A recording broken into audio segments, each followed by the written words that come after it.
Hey everyone, a Complex back with another video, and today we're going to talk about my time at Portia. You might have seen one of my earlier videos from way back when talking about my top tips and tricks, but today I wanted to give you an updated list of what I consider the top essential tips for this game, especially if you're somebody that is just diving into it now. So let's just get started.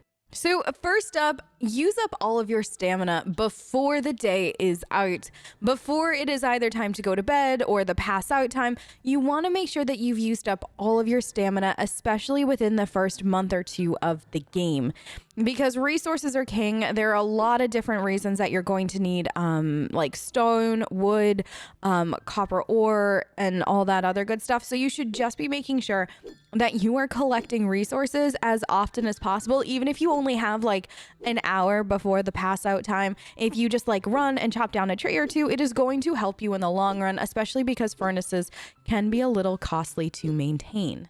Now, tip number 2 is to always have your machines making things. Even if you think that you don't need to make anything or there's no quest that requires a particular something, I would say to always have your machines making a little something, whether it's just a few extra hardwood plank or you're going to make a few extra fiber cloth or so on and so forth. The bars like copper bars, iron bars, bronze bars, stuff like that.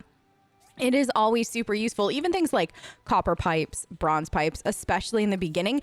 If you can, you just want to keep making stuff nonstop. So then that way, when you either get a commission or there's a mission that comes up that needs a certain something, you already have a nice stockpile of it. So you don't have to waste time waiting for everything to build before you can build or turn in whatever it is that you need to do. Now, up next, you should start making charcoal ASAP. Charcoal is a resource that doesn't seem super needed at the start of the game, but later on, you're going to have to start making something called carbon steel, and when I say a lot, I mean a lot of the different things that you will be building mid to end game require carbon steel. So to get ahead of it and what you'll need in order to actually make carbon steel, I can't recommend enough you start making charcoal now and then just storing it. And as a bonus, within the first few weeks of getting the commissions, occasionally you will run across a commission where somebody's like, I need X amount of charcoal, and you'll already have it made so you can easily and quickly complete a commission. So the next tip is prices fluctuate daily. If you head over to any of the different vendors in town, you will notice that there is a little percentage sign above all of the items that they're selling. Now that percentage sign is the exact same one across all of the vendors in town, so you don't have to worry about different vendors having different percentages. What that means is that is either how much something is above or below its normal base price. So for instance, if you see something at 115%, it is more expensive that day than it would normally be at its base 100%. Or if you see something, for instance, at 70%, then it is going to be a whole heck of a lot cheaper than it normally is. So a good rule of thumb is to make sure that you're only selling stuff on days that you're seeing a very, very high percentage, and you're only buying stuff on days that you're seeing a super low percentage, especially if you're somebody that wants to get a lot of furniture for your house, or a lot of different paints and wallpaper, stuff like that. That stuff can get very, very costly. So if you're making sure that you are buying them on days when it is in the 70%, you are going to save a lot of money, and also make yourself a lot of money by selling stuff when you're seeing 120% or even higher. Now, the next tip is to bring data disks to Petra at the research center as early as possible and start turning them in for the different blueprints. It's how you get the different blueprints for the different machines that you'll need down the road. And if you stay ahead of it, you won't have to worry about scrambling to get those blueprints when a particular mission is due.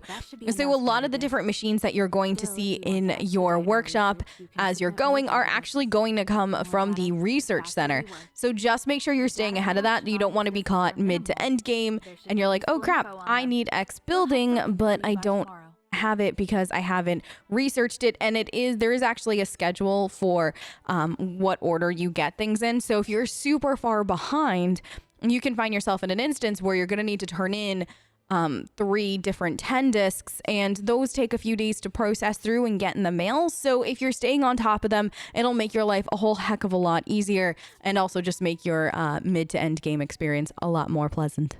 Now, next up, some missions are timed and some are not. You can check your journal to see which of your missions are timed and which of them aren't. Most of the time, all of your commerce commissions are going to be timed, and then you might get some from different villagers that are going to be timed as well. 90% of the time, though, those big main story missions, for instance, the initial starting one for Amber Island, that isn't actually timed. So you can do a whole bunch of other things, gather up resources, use it to kind of catch your breath, and then complete it whenever you'd like. But just make sure you are aware of what is timed and what isn't, so then that way you don't accidentally fail out of a mission and get negative affinity with anybody. Now, tip number 7 is to get the workbench for your workshop upgraded ASAP. If you head to the left of the community center, there is a store there. That is where Gust and Albert work. Within their workplace, there is a table that you can interact with. And when you interact with it, you see your entire workshop.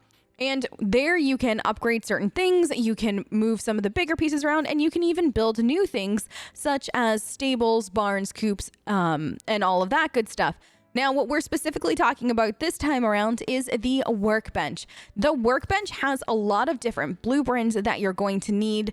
It also has things like axe upgrades, pickaxe upgrades, different swords that you can get, and just different gifts that you can build to give to villagers and so on and so forth. You want to try to get that first initial level 2 upgrade done as quickly as possible. For myself personally, I actually don't like finishing that first initial build a bridge to Amber Island mission. I don't like completing that until I get my workbench to level 2, just because a lot of the blueprints that are in that level 2 workbench are going to be needed almost directly after. So make sure that you are getting that workbench upgraded as quickly as possible, so then that way you have a much more fun time playing, because you're not going to be waiting to try to grind for that upgrade and then you'll miss out on a bunch of stuff. So get that workbench upgraded. And now tip number 8 is holidays and birthdays give double affinity to villagers when you give them a gift.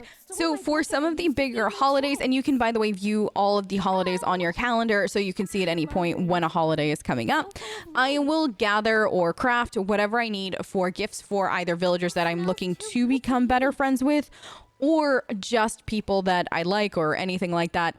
So then that way, when the holiday rolls around, it's easy to just find them. Normally, they all gather in a particular spot for that. So it's super easy just to start handing out gifts. And it's a really easy way to get yourself some really good affinity with them.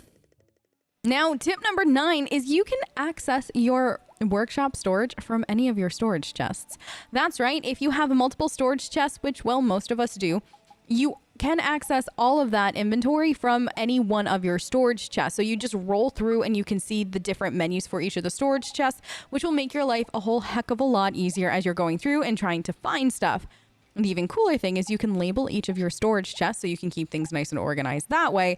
And if you'd like, you can actually keep all of your storage chests in your house, or if you have the first house upgrade, you can put it on that little like second floor-ish porch balcony kind of thing and just kind of leave them up and tucked away, and only have 1 or 2 on the actual like workshop floor if you'd like. So then that way you can access everything nice and easily, but you don't have a million storage chests that you're tripping over. So that is something to bear in mind when you're starting to organize all of the inventory.